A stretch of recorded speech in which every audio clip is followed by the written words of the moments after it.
দল হারুক বা জিতুক সমর্থন ঠিকই দিয়ে যেতে চান প্রবাসী বাংলাদেশিরা। তবে আক্ষেপ আছে টপ অর্ডারের টানা ব্যর্থতা নিয়ে।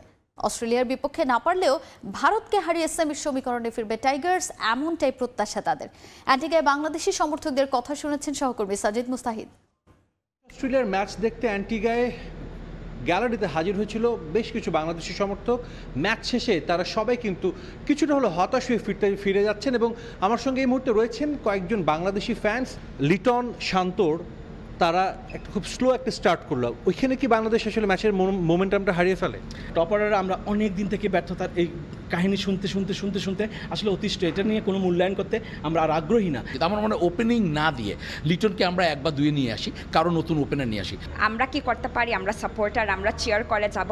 হোপফুলি টিম ম্যানেজমেন্ট একটা মিটিং করছে, এখন প্লেয়াররা ডিসকাস করছে যে এই ম্যাচ থেকে আমরা কি শিখলাম, কি জানলাম, হয়তো বা নেক্সট ম্যাচে ওই জিনিসগুলো আমরা অ্যাপ্লাই করতে পারবো। গত ওয়ার্ল্ড কাপে যখন ম্যাচ হয়েছিল ইন্ডিয়া এবং বাংলাদেশের পুনেতে, অনাকাঙ্ক্ষিত কিছু ঘটনা হয়েছিল। কি মনে হয় এটা তো অন্য জায়গায়, এই ভেন্যুতেই খেলা হবে, এবারও কি ইন্ডিয়া বাংলাদেশ লড়াইয়ের আগে ফ্যানদের মধ্যে একটু উত্তেজনা দেখছেন?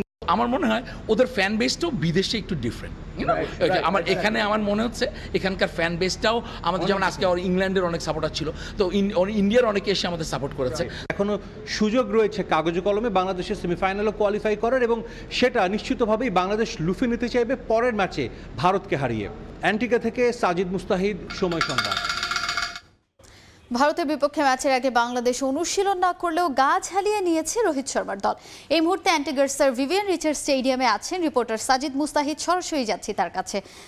সাজিদ, আগামীকাল বাংলাদেশ এবং ভারতের ম্যাচ এই অ্যান্টিগার্সের ভিভিয়ান রিচার্ড স্টেডিয়ামে। কিছুক্ষণ আগে কিন্তু আমরা দেখেছি যে ভারতের ক্রিকেটাররা এসেছিলেন, তারা এখানে অনুশীলন করেছেন। যদিও আজ তাদের ঐচ্ছিক অনুশীলন ছিল, সেই ঐচ্ছিক অনুশীলনে কিন্তু আমরা দেখেছি ভারতের যিনি রান খরায় ভুগছেন বিরাট কোহলি, তিনি এসেছিলেন মাঠে। তিনি কিন্তু দীর্ঘ সময় ব্যাটিং করেছেন। একই সঙ্গে এসেছিলেন ক্যাপ্টেন রোহিত শর্মা এবং রবীন্দ্র জাদেজা। দলের অধিকাংশ ক্রিকেটারই কিন্তু গতকাল অনেক লেট নাইটে এসে পৌঁছান অ্যান্টিগায়। তাদের গতকাল একটা ম্যাচ ছিল আফগানিস্তানের সঙ্গে। এবার কিন্তু ওয়ার্ল্ড কাপে প্রায় প্রতিটি দলকে এরকম জার্নির একটা ঝক্কি ঝামেলা পোহাতে হচ্ছে। তারপরও বলা যায় যে বাংলাদেশের বিপক্ষে ম্যাচটা তারা কতটা সিরিয়াসলি নিয়েছে, যে বাংলাদেশ কিন্তু আজ কোনো অনুশীলন করেনি, তবে ভারত ঠিকই মাঠে এসেছে এবং তারা অনুশীলন করে গেছে। বাংলাদেশের জন্য ম্যাচটা বলা যায় ডু অর ডাই ম্যাচ। এই ম্যাচে বাংলাদেশ হেরে গেলেই বিশ্বকাপ মিশন একেবারে শেষ হয়ে যাবে। তবে বাংলাদেশ যদি ম্যাচটা জিতে যায় কোনোভাবে, অবশ্যই বাংলাদেশের সম্ভাবনা থাকবে সেমিফাইনালে যাওয়ার।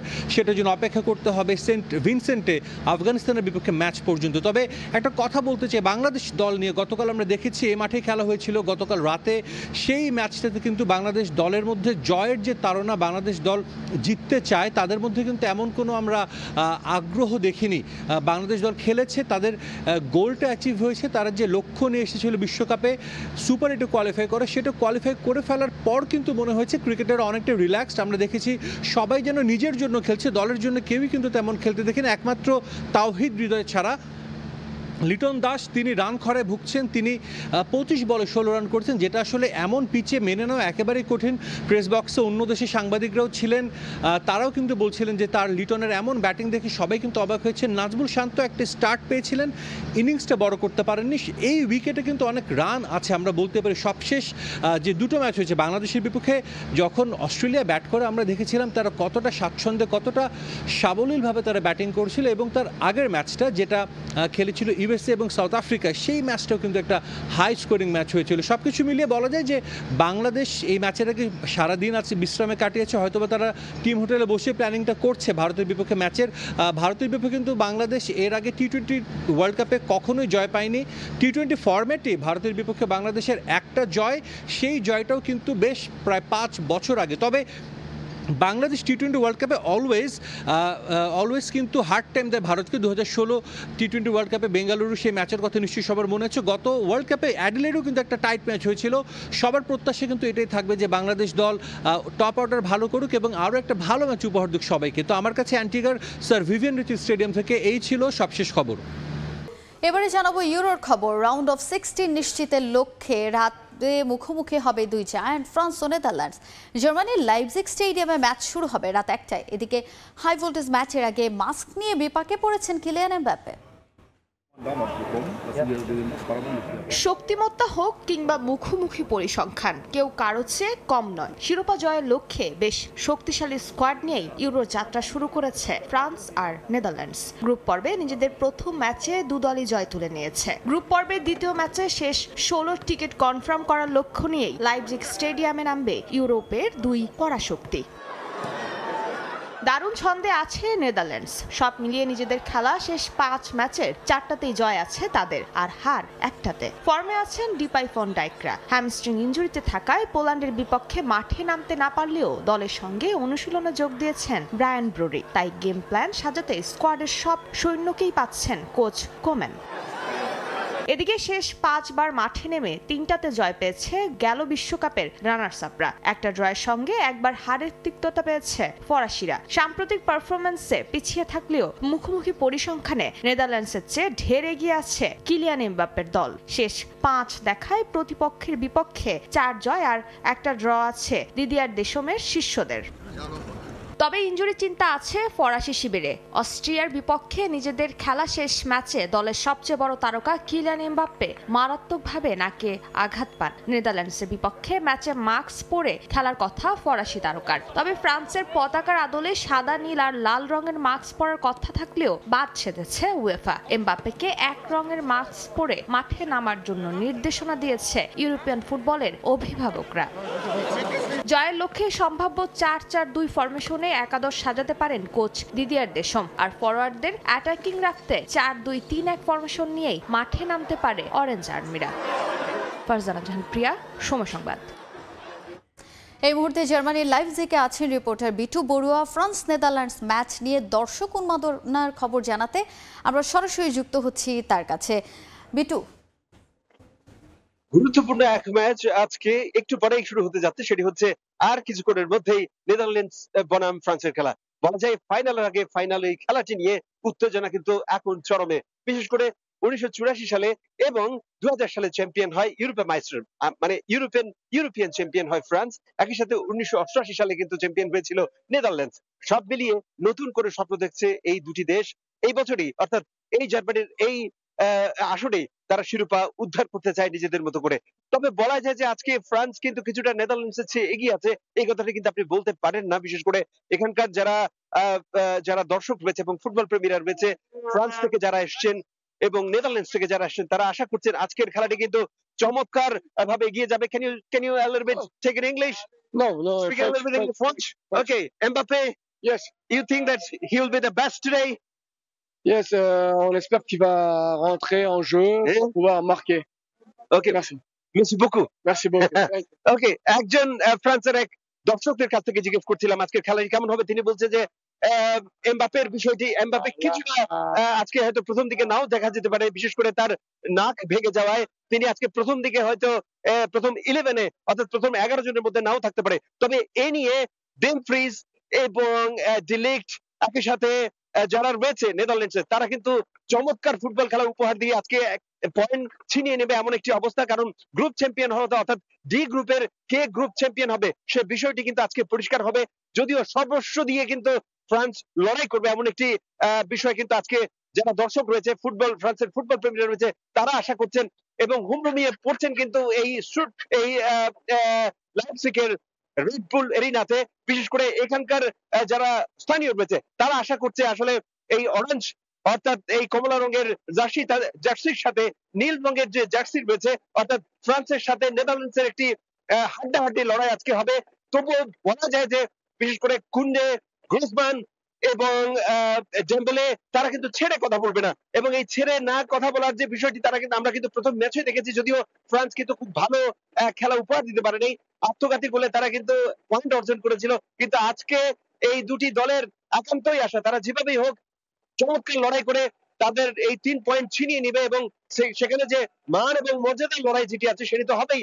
একই সাথে 3 পয়েন্ট অর্জন করে গ্রুপ পর্বের প্রথম দিকে জায়গা করে নেওয়ার যে বিষয়টি, সেটি কিন্তু আমরা আজকে দেখবো বলে আশা করছি। তবে জার্মানির ফুটবল প্রেমীরা আশা করছেন সমস্ত কিছু মিলিয়ে আজকের যে সন্ধ্যা, এই সন্ধ্যাটি যে দলেরই হোক সর্বশেষ কিন্তু চ্যাম্পিয়ন হবে জার্মানি।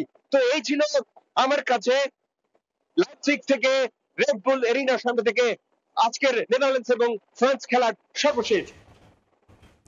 ফ্রান্স এবং নেদারল্যান্ডস ম্যাচের আগে দর্শক উন্মাদনার খবর জানাতে জার্মানি থেকে আমাদের সঙ্গে সরাসরি যুক্ত হয়েছিলেন সহকর্মী বিটু বড়ুয়া। কোপা ফিনালিসিমা কিংবা বিশ্বকাপ শিরোপা, সর্বজয়ী আর্জেন্টাইন ফ্যানদের এখন মন যেন কোনো কিছুতেই ভরে না। কানাডার বিপক্ষে 2-0 গোলের জয়ের পরেও তাই সন্তুষ্ট নন আলবিসেলেস্তে সমর্থকরা। যদিও বর্তমান বিশ্ব চ্যাম্পিয়নদের কাছে এত কম ব্যবধানে হারাটা ইতিবাচকভাবে নিচ্ছে প্রতিপক্ষ শিবির।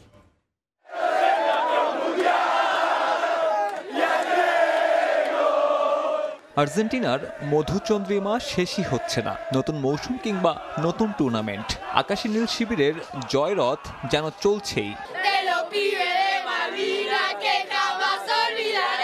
ডিফেন্ডিং চ্যাম্পিয়নরা কোপা আমেরিকা মিশন শুরু করেছে দারুণ এক জয় দিয়ে। অবশ্য সর্বজয়ী আর্জেন্টাইন সমর্থকদের মন ভরাতে এই জয় যথেষ্ট নয়। I predicted 2-0. I was watching this game. There were so many chances, and then finally it came really late. The second goal, I was going crazy. I was so happy. And whenever they had a chance, it was a bit bittersweet because I already had my 2-0 prediction, and I didn't want to lose it. But also, I was still cheering for Argentina, and I wanted them to score goals. অবশ্যই আমরা ফাইনালে যাচ্ছি। আমরা Argentine team, বিশ্বের সেরা দল, এবং আমরা সবকিছু জিতব। স্কোর লাইন সন্তোষজনক না হলেও মেসিদের কাছ থেকে দেখে উচ্ছ্বসিত আলবিসেলেস্তে সমর্থকরা। শিরোপা ধরে রাখার ব্যাপারেও আত্মবিশ্বাসী অনেকেই। মেসির খেলা দেখা বরাবরই আনন্দের। ইতিহাসের সেরা খেলোয়াড়, তাকে দেখতে পারাটা দারুণ। ম্যাচ ভালোই ছিল, কেবলমাত্র 2 গোল দেওয়াটা ভালো ছিল না। আমি আরও চেয়েছিলাম। যদিও র্যাঙ্কিংয়ের শীর্ষে থাকা দলের বিপক্ষে হারলেও খুশি কানাডার সমর্থকরা। কোপা আমেরিকায় ভালো কিছু করার সম্ভাবনাও দেখছে র্যাঙ্কিংয়ের 48 নম্বরে থাকা দলটা। You know what? Disappointed with the result, but excited we could hold the World Cup champions to 2-0. 1-0, 85 minutes in. We're here.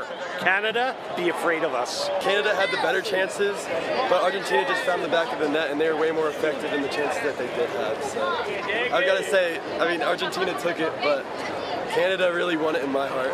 Group এতে এই দুই দলের সঙ্গী পেরু আর চিলি। আগামী 26 জুন নিজেদের দ্বিতীয় ম্যাচে চিলির বিপক্ষে নামবে আকাশী নীল শিবির। সাব্বির মিথুন, সময় সংবাদ।